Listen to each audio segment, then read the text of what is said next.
नमस्कार, स्वागत है आप सभी का। आपके साथ मैं हूं ममता तिवारी। शुरुआत करेंगे इस बुलेटिन की भरतपुर से आ रही बड़ी खबर के साथ।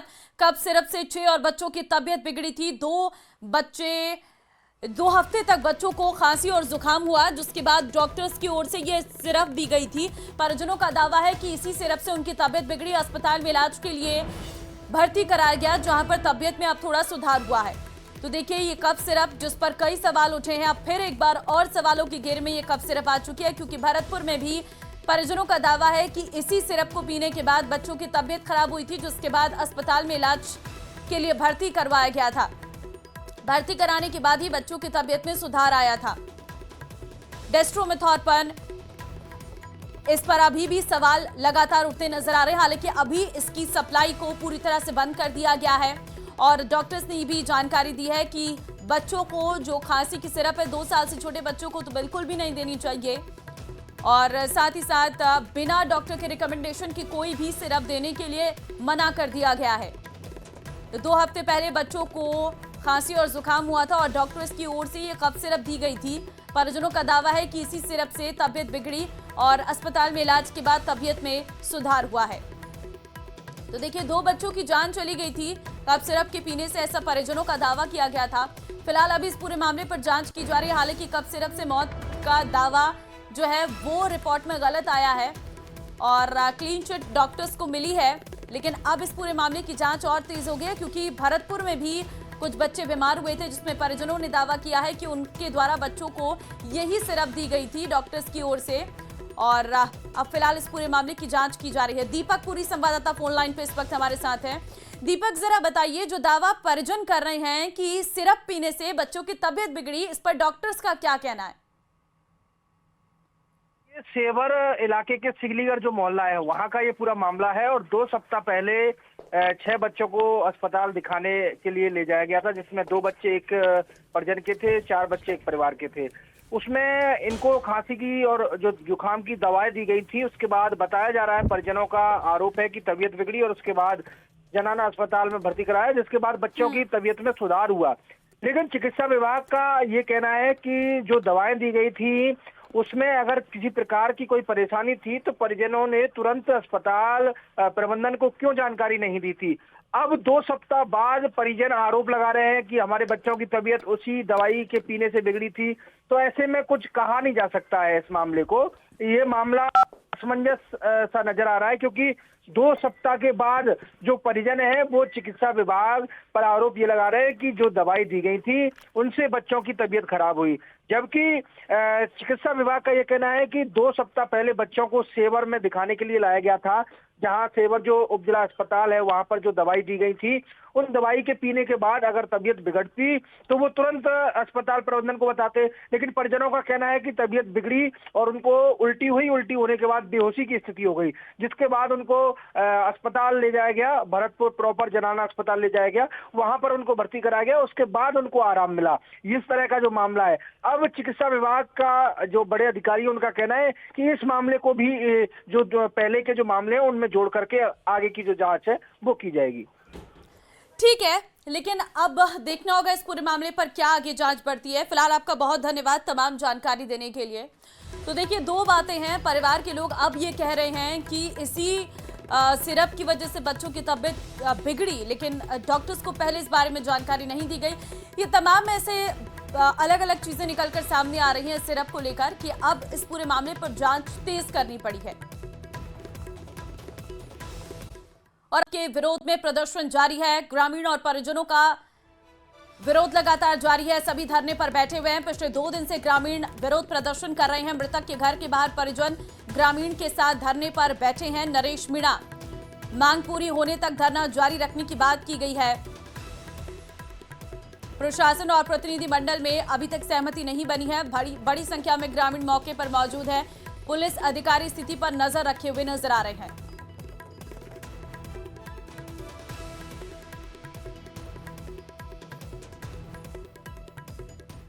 और अब दौसा से बड़ी खबर देंगे। मेहंदीपुर बालाजी में बेखौफ बदमाश नाकाबंदी कर रही पुलिस की गाड़ी को टक्कर मारी है। मेहंदीपुर बालाजी थाने में बदमाशों के खिलाफ केस दर्ज किया गया है। 3 दिन पहले भी थाने से फरार हुआ एक बदमाश। हालांकि घटना के बाद फरार हुए आरोपी को वापस डिटेन कर लिया था। थाने से आरोपी फरार होने के मामले में एसपी ने एक पुलिसकर्मी पर एक्शन लिया है। तो बड़ी खबर इस वक्त आपको दे रहे हैं। मेहंदीपुर बालाजी थाने में बदमाशों के खिलाफ केस दर्ज किया गया है। दौसा से बड़ी खबर, 3 दिन पहले भी थाने से फरार हुआ एक बदमाश, ये जानकारी सामने आ रही है। 3 दिन पहले भी थाने से एक बदमाश फरार हुआ। घटना के बाद फरार आरोपी को वापस डिटेन कर लिया था। मेहंदीपुर बालाजी में बेखौफ बदमाश नजर आ रहे हैं के कुछ युवकों द्वारा 2 युवकों पर हमले के बाद बीती रात माहौल तनावपूर्ण हो गया, जिसके बाद पुलिस ने मोर्चा संभाला। वहीं कलेक्टर एसपी ने भी बस्ती में फ्लैग मार्च किया है। इधर पुलिस ने हमलावर 2 युवकों को राउंड अप भी कर लिया है। वहीं माहौल बिगाड़ने वाले कुछ लोगों को भी डिटेन किया गया। फिलहाल मौके पर शांति बनी हुई है। हालांकि एहतियातन पुलिस बल तैनात किया गया। दरअसल 2 अक्टूबर की रात 3 दोस्त पीयूष, देवा और अंकित के साथ अपने अंकल के घर के बाहर बैठा हुआ था। इस दौरान 2 बाइक पर समुदाय विशेष के 5 युवक आए और सुमित को थप्पड़ मार दी। इसके बाद और भी लड़के आए और चारों पर हमला कर जमकर मारपीट की। हमले में सुमित, अंकित घायल हो गए। वहीं हमलावर मौके से फरार हो गए। परिजनों ने घायलों को अस्पताल में भर्ती कराया। वहीं पुलिस को 3 नामजद सहित अन्य हमलावरों के खिलाफ रिपोर्ट दी है। देर शाम को हिंदू संगठन और भाजपा के कार्यकर्ताओं के पातेला बस्ती पहुंचने पर माहौल तनावपूर्ण हो गया। सूचना पर पहुंची पुलिस समझाइश की। वहीं इसके बाद जब कार्यकर्ता जाने लगे तो समुदाय विशेष के कुछ युवकों ने भाजपा के पूर्व जिला अध्यक्ष प्रभुलाल पटेल के साथ धक्का मुक्की और मारपीट का प्रयास किया। के 2 पक्षों के बीच कुछ मारपीट की घटना हुई थी। उसमें पुलिस ने त्वरित कार्रवाई करते हुए 3 नामजद आरोपियों में से 2 को राउंड अप कर लिया है, अरेस्ट भी कर लिया है और 1 को भी बहुत जल्द ही डिटेन करके अरेस्ट कर लिया जाएगा। फिलहाल माहौल बिल्कुल शांतिपूर्ण है। अभी कलेक्टर साहब भी मौके पर पधारे हैं, मैं भी आया हूं और हमने पूरे एरिया में फ्लैग मार्च भी किया है। बिल्कुल शांतिपूर्ण माहौल है। जयपुर से बड़ी खबर है। डेरी के खाली पड़े बूथ में मिली महिला की लाश। 15 number bus stand Vidyadhar Nagar इलाके में लाश मिली है। विद्याधर नगर थाना पुलिस मौके पर पहुंची है। महिला के चेहरे पर जख्म के निशान हैं। महिला की नहीं हो पाई है पहचान। खानाबदोश बताई जा रही है महिला। तो महिला की लाश मिली है। 15 number bus stand Vidyadhar Nagar में ये लाश मिली है। महिला के चेहरे पर जख्म के निशान भी नजर आ रहे हैं, लेकिन अभी तक महिला की पहचान नहीं हो पाई है।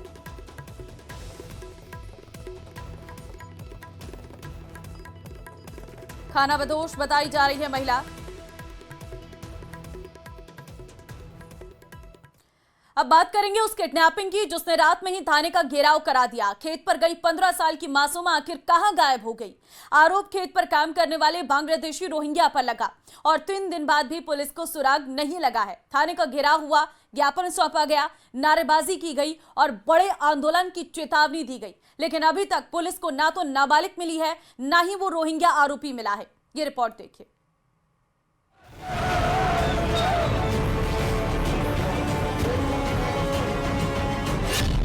थाने का घेराव, प्रदर्शन जोरदार।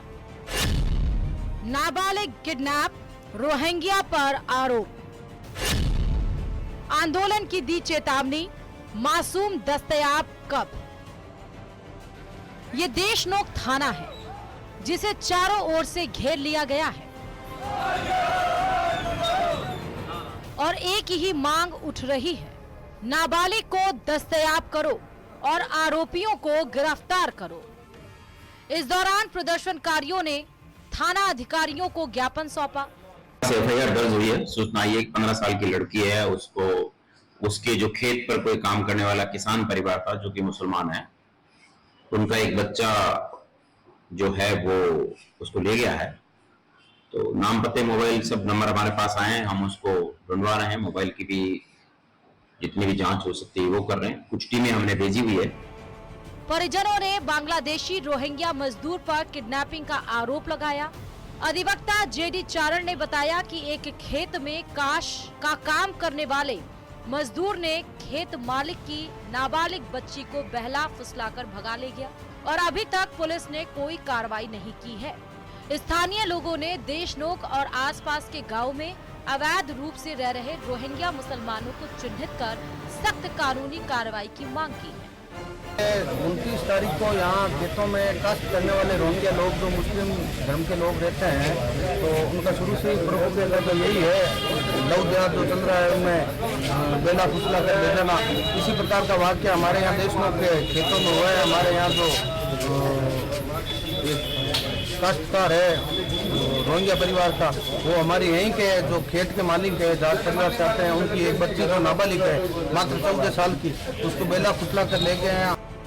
उधर एएसपी ग्रामीण ने बताया कि पुलिस की अलग अलग टीमें नाबालिग की तलाश में लगा दी हैं। जल्द आरोपियों को गिरफ्तार किया जाएगा।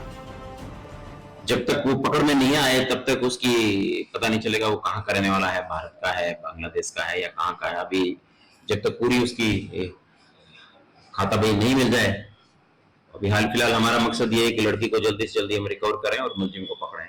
उसके पकड़ने के बाद ही बता सकेंगे कि वो कौन है। बहरहाल स्थानीय लोगों ने पुलिस को 3 दिन में गिरफ्तारी नहीं होने पर आंदोलन की चेतावनी दी है।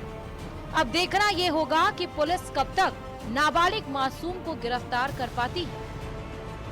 न्यूज़ 18 राजस्थान के लिए बीकानेर से विक्रम जगरवाल की रिपोर्ट। तो वहीं कोटा में डेंगू का खतरा बढ़ता जा रहा है। डेंगू मरीजों का आंकड़ा 160 के पार पहुंच चुका है। डेंगू का सबसे अधिक खतरा कोटा शहर में देखा जा रहा। शहर के अलग अलग इलाकों में अब तक 130 डेंगू पॉजिटिव मरीजों के मामले सामने आ चुके हैं, जबकि ग्रामीण अंचल के इलाकों में 30 से अधिक मामले सामने आ चुके हैं। करीब 3 लाख घरों का सर्वे कर लार्वा एक्टिविटीज करने का दावा किया जा रहा, लेकिन डेंगू के आंकड़ों में लगातार इजाफा देखा जा रहा। शहर के कई सार्वजनिक स्थानों पर भी जमा पानी में लार्वा पनप रहा है। तो डेंगू का डंक खतरा बढ़ा है। ग्रामीण अंचल में 30 से अधिक मामले सामने आ चुके हैं। स्वास्थ्य विभाग का अल्टीमेटम यहां पर नजर आ रहा है। आवास पर आ चुके हैं। आप देखेंगे कि किस तरीके से जो ये पूरा आंगन है वो धीरे धीरे बढ़ता जा रहा है और लोग जो हैं वो उनका अंतिम दर्शन करने के लिए यहाँ पर आए हुए हैं। और अंदर की तरफ अगर आपको दिखाएं तो यहाँ अंदर इनका पार्थिव देह रखी गई है और परिजन जो है वो यहाँ अंतिम यात्रा की तैयारी करा रहे हैं। कुछ लोग और हैं हमारे साथ, उनसे बात करते हैं। जी सर, कितना बड़ा ये क्षति है? देखिए, डूडी साहब पूरे राजस्थान के किसान नेता थे, युवाओं के अब बुलंद आवाज़ थी। आज बड़े पूरा यहाँ आप देख रहे हैं माहौल गमगीन है और हमने एक बहुत बड़ा नेता खो दिया। ऐसा नेता खो दिया जो किसी व्यक्ति से एक बार अगर मिलते तो जीवन में कभी भूलता नहीं। और उन्होंने हमेशा आम आवाम की आवाज़ उठाई, चाहे किसान वर्ग हो चाहे कोई भी हो, उनके दुख सुख में हमेशा साथ रहे। ऐसे नेता की भरपाई अगले 20, 30, 40 साल मुझे अच्छी लगी। साथ उनका जो व्यवहार था वो आम आदमी से लेकर छोटे से बड़े तक सबके रहा था, क्योंकि आप खूब साथ रहे हैं और राजनीति में जिस तरीके से आप आए हैं तो उसमें भी बड़ा योगदान डूडी साहब का रहा है। तो क्या क्या कहना चाहेंगे? मेरे ऊपर डूडी साहब का बड़ा सानिध्य था, शब्दों में मैं बयान नहीं कर सकता। ये जिला अध्यक्ष हैं देहात कांग्रेस के, बड़ा गमगीन माहौल में है।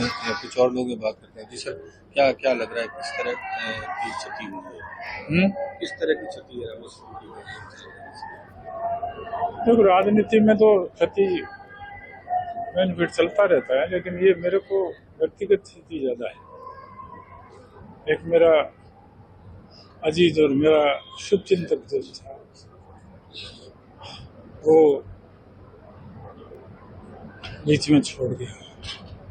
आपकी तो घंटों बातें होती रहती थी, किस तरह का उनका व्यक्तित्व था, किस तरीके से वो जो है लोगों को जोड़ पाते थे? ठीक है विक्रम, हम लौटेंगे आपके पास। नेता प्रतिपक्ष टीकाराम जूली जी इस वक्त हमारे साथ फोन लाइन पर हैं। टीकाराम जूली जी, एक बड़ी क्षति कांग्रेस को यहाँ पर हुई है। कांग्रेस ने एक ऐसे नेता को खो दिया जिन्होंने अपना पूरा जीवन समर्पित किया है राजस्थान की राजनीति में, राजस्थान के विकास में। जी सही बात है। उन्होंने हमेशा जो है पंचायत राज के अंदर भी वो पदों पे रहे, विधायक रहे, सांसद रहे, नेता प्रतिपक्ष भी रहे और ऐतिहासिक उनका काम था। मेरा उनके साथ, मैं जिला प्रमुख जब वो थे उस समय मैं भी जिला प्रमुख था और हमारे जिला प्रमुख एसोसिएशन के वो अध्यक्ष थे और बहुत करीब से मैंने उनको देखा कि वो हमेशा जो है किसान की, आम पब्लिक की बात करते थे। उन्होंने किसानों के लिए विशेष जन सुनवाई भी शुरू की थी और मैं समझता हूँ भगवान ने उन्होंने हमसे उनको बहुत जल्दी छीन लिया।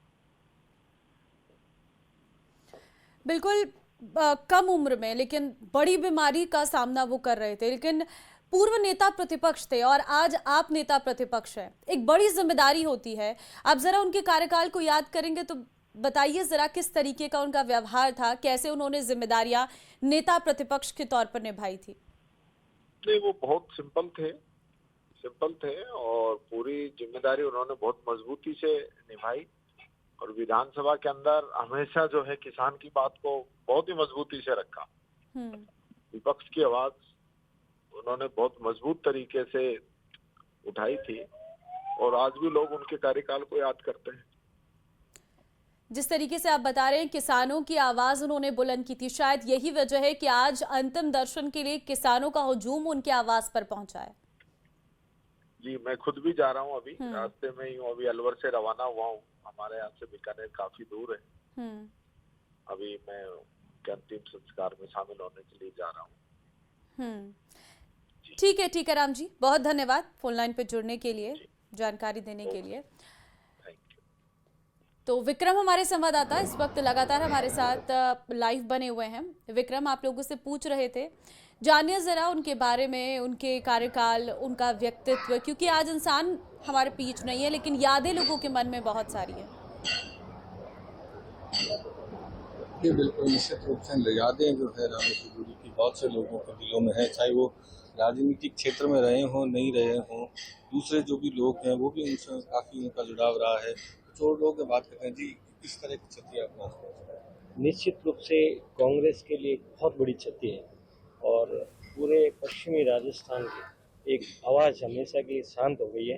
जो किसानों के लिए और सभी वर्गों के लिए, छोटे वर्गों के लिए, वो हमेशा मजबूती से अपनी बात रखते थे और लड़ते थे और कार्यकर्ता जो भी थे पार्टी के, उनके लिए विशेषकर बहुत बड़ी क्षति है क्योंकि वो हमेशा गले लगाते थे छोटे कार्यकर्ताओं को, बहुत मान सम्मान देते थे और वो जब तक अंतिम सांस तक उनका एक प्रयास था, किसी बात को रखते थे तो वो लास्ट तक लड़ाई करते थे किसी बात को सही रूप से उसको रखने के लिए।